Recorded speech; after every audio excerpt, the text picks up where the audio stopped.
Hello everyone, welcome back to my YouTube channel English grammar सीखो by Sushila Chauhan.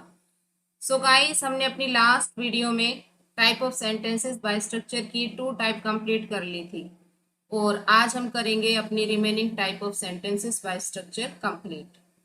अगर आपने last video नहीं देखी है तो आप जरूर देखें, तभी आपको सारे डाउट क्लियर होंगे, तभी आपको ये सारी चीज़ें समझ में आएगी। तो करते हैं अपना टॉपिक स्टार्ट, जो अपनी रिमेनिंग टाइप ऑफ सेंटेंसेस है। तो देखिए, उसमें हमारा जो थर्ड है वो है कॉम्प्लेक्स सेंटेंसेस। अब आपको जैसे मैंने पहले भी बताया है, फिर भी मैं रिपीट करूंगी। कॉम्प्लेक्स सेंटेंसेस का मतलब होता है मिश्रित वाक्य। तो मिश्रित वाक्य कौन से होते हैं? मैंने आपको फॉर एग्जाम्पल समझा के बताया था, बॉय और गर्ल का एग्जाम्पल दिया था आपको कि जो बॉय है वो इंडिपेंडेंट है एंड जो गर्ल है वो डिपेंडेंट है। अब उसी के थ्रू हम इसको आगे समझेंगे। तो देखिए क्या है डेफिनेशन में, इसमें क्या मिलेगा, boy plus girl. Boy girl means एक एक तो मस्ट है, इसमें होना ही चाहिए। इससे ज्यादा भी हमें गर्ल मिल सकती है, मीन्स आपके जो डिपेंडेंट क्लाउज है वो ज्यादा भी हो सकते हैं। तो देखिए इसका आगे, it means one independent and one dependent clause. इसका क्या मतलब है कि इसमें आपको एक तो इंडिपेंडेंट क्लाउज मिलेगा और साथ में वन डिपेंडेंट क्लाउज मिलेगा। To join these clauses we use subordinative conjunction और रिलेटिव प्रोनाउन। अब साथ में ये भी चीज याद रखनी है कि इन दोनों को हमें ज्वाइन भी तो करना है, और ज्वाइन करने के लिए हमें या तो सबऑर्डिनेटिव कंजक्शन का यूज करना पड़ेगा या रिलेटिव प्रोनाउन। हमने लास्ट में जैसे कंपाउंड सेंटेंस किया था तो उसमें भी हमने कुछ कंजक्शन का यूज किया था, ऐसे ही इसमें भी हमें सबऑर्डिनेटिव कंजक्शन और रिलेटिव प्रोनाउन का यूज करना है। ये मैं आपको बताऊंगी कौन कौन से होते हैं सबऑर्डिनेटिव कंजक्शन एंड रिलेटिव प्रोनाउन। इसका स्ट्रक्चर समझ लेते हैं कि भाई आपको कैसा इसका स्ट्रक्चर मिलेगा, कैसे आप इसको समझ पाएंगे। तो फर्स्ट इसमें मिलेगा आपको सबसे पहले इंडिपेंडेंट क्लाउज, उसके बाद आपको मिलेगा सबऑर्डिनेट कंजक्शन या फिर आपको रिलेटिव प्रोनाउन, और लास्ट में आपको मिलेगा डिपेंडेंट क्लाउज। स्ट्रक्चर के अकॉर्डिंग कुछ एग्जाम्पल देख लेते हैं कि आप इसको कैसे समझ पाएंगे, कैसे फाइंड आउट कर पाएंगे कि भाई ये कंपाउंड है या कॉम्प्लेक्स है या सिंपल है। तो देखिए for example, I missed the train because I was late. तो इसमें देखिए जो ये आगे वाला सेंटेंस है, आई मिस द ट्रेन, ये है आपका इंडिपेंडेंट क्लाउज। जो इसमें बिकॉज लगाया गया है वो है आपका सबऑर्डिनेटिंग कंजक्शन, एंड लास्ट में जो है आई वॉज लेट, ये है आपका डिपेंडेंट क्लाउज। तो इसी को हम क्या बोलेंगे, कॉम्प्लेक्स सेंटेंसेस। नेक्स्ट एग्जांपल है, he had left before we got home. तो इसमें भी जो आपका ही हैड लेफ्ट है ये आपका क्या है, इंडिपेंडेंट क्लाउज। बिफोर आपका subordinating conjunction and we got home ये है आपका dependent clause. After that next example, he is the man who was talking to me yesterday। अब यहाँ पे ही इज द मैन, ये है आपका इंडिपेंडेंट क्लाउज, और जो हु है वो है यहाँ पे रिलेटिव प्रोनाउन। यहाँ पे सबऑर्डिनेटिव कंजक्शन नहीं है, यहाँ पे हु क्या है, ये रिलेटिव प्रोनाउन। और नेक्स्ट है was talking to me yesterday, ये आपका डिपेंडेंट क्लाउज है। तो ये है इसके एग्जाम्पल। इन एग्जाम्पल के थ्रू हम समझ सकते हैं कि कौन सी चीज क्या है इसमें। आगे मैंने कुछ सबऑर्डिनेटिंग कंजक्शन भी बताए हैं जिनको आप देख के भी ये फाइंड आउट कर सकते हैं कि भाई ये आपका कॉम्प्लेक्स है, कंपाउंड है, सिंपल है या और इसके अलावा है। तो देखिए फर्स्ट है इसमें अकॉर्डिंग टाइम। टाइम के अकॉर्डिंग, टाइम मतलब क्या होता है, समय के अकॉर्डिंग अगर कोई चीज बताई जाए तो उनके लिए आपको कौन कौन से वर्ड मिलेंगे। आप अगर इन वर्ड को भी ध्यान से देख लोगे तो आपका जो कॉम्प्लेक्स सेंटेंस है वो क्लैरिफाई हो जाएगा। जैसे फर्स्ट इसमें वैन है, वेन एवर है, वाइल है, बिफोर है, after, since, until and once. ये सारे आपको क्या बता रहे हैं, समय बता रहे हैं, टाइम से रिलेटेड आपको इंफॉर्मेशन दे रहे हैं। तो अकॉर्डिंग टाइम ये क्या है, आपके सबऑर्डिनेटिंग कंजक्शन। नेक्स्ट है आपका अकॉर्डिंग प्लेस। प्लेस के अकॉर्डिंग, अब प्लेस बताने के लिए जैसे कि वेहर, वेहर ever, everywhere, anywhere. After that according condition.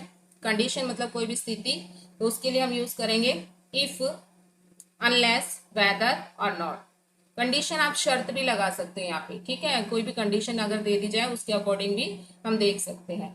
Next है यहाँ पे अकॉर्डिंग रीजन और पर्पस, कोई भी कारण दे दिया जाए या कोई भी उद्देश्य बताया जाए तो उनके लिए आपको कौन कौन से कंजक्शन मिलेंगे यहाँ पे, बिकॉज, एज, सिंस, सो। के बाद है कंट्रास्ट, कंट्रास्ट में मिलेंगे आपको दो, आल दो, इवन दो। आप खाली इनको भी अगर फाइंड आउट कर लोगे तो भी आपका सब कुछ क्लियर हो जाएगा, कॉम्प्लेक्स में कुछ नहीं बचेगा। नेक्स्ट है आपका कंपैरिजन और मैनर। कंपैरिजन और मैनर में क्या है, like, as, as if and then. मतलब क्या होता है कंपैरिजन से क्या समझेंगे आप, मतलब किसी के साथ में तुलना करना, ठीक है, तो उनके लिए हम इन कंजक्शन का यूज करते हैं। तो ये थे आपके सबऑर्डिनेटिंग कंजक्शन। इसके बाद हम देख लेते हैं कुछ, तो अब ये देख लेते हैं 5 बेसिक रिलेटिव प्रोनाउन। हमने ऊपर पढ़ लिया है सबऑर्डिनेटिंग कंजक्शन कौन कौन से होते हैं, अकॉर्डिंग टाइम होता है, place, condition, reason and purpose, contrast and comparison और मैनर।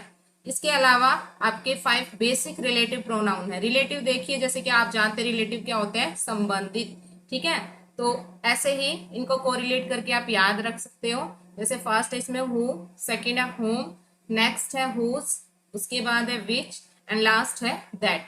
ये है आपके रिलेटिव प्रोनाउन।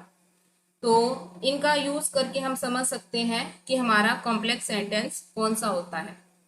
अब नेक्स्ट है हमारा कंपाउंड कॉम्प्लेक्स सेंटेंसेस। जैसा कि नाम से ही पता लग रहा है इसमें कुछ क्वालिटी कंपाउंड की भी मिलेगी और कॉम्प्लेक्स की भी मिलेगी। तो देखिए क्या है इसका, इसमें लिखा हुआ है 2 बॉय 1 गर्ल, मीन्स कि इसमें 2 तो इंडिपेंडेंट क्लाउज होंगे और 1 डिपेंडेंट क्लाउज। और यही बात जैसे कि मैंने लास्ट बताया कि 2 और 1 तो भाई नेसेसरी है और इससे ज्यादा भी इसमें हो सकते हैं। मतलब क्या है इसका, it means 2 independent clause and 1 dependent clause. इसमें क्या मिलेंगे आपको, 2 तो इंडिपेंडेंट क्लाउज मिलेंगे और 1 डिपेंडेंट क्लाउज मिलेंगे। In this way use subordination conjunction and relative pronoun both. और इसमें हम और क्या करेंगे, इन दोनों को ज्वाइन करने के लिए, ठीक है, जो कॉम्प्लेक्स या कंपाउंड होगा उनको ज्वाइन करने के लिए भी हम, जैसे ऊपर हमने यूज किया subordinating conjunction and relative pronoun, तो इसमें भी हम इसी तरीके से इनको यूज करेंगे। स्ट्रक्चर देख लेते हैं इनका।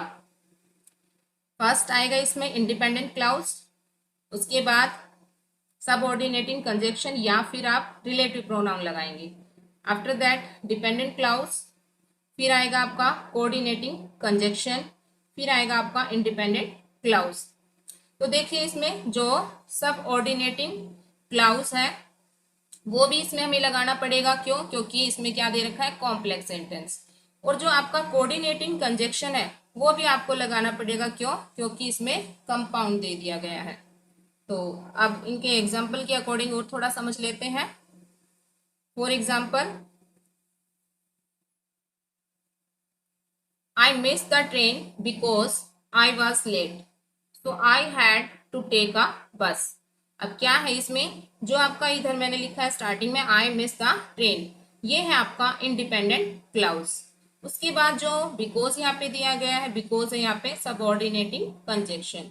उसके बाद I was late, ये है आपका डिपेंडेंट क्लाउज। उसके बाद जो सो है आपका कोऑर्डिनेटिंग कंजक्शन।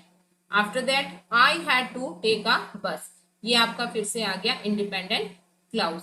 जैसे कि ऊपर मैंने बताया था 2 बॉय एंड 1 गर्ल, मतलब 2 independent and 1 dependent clause. Next example, he had left before we got home and he came back after 10 minutes.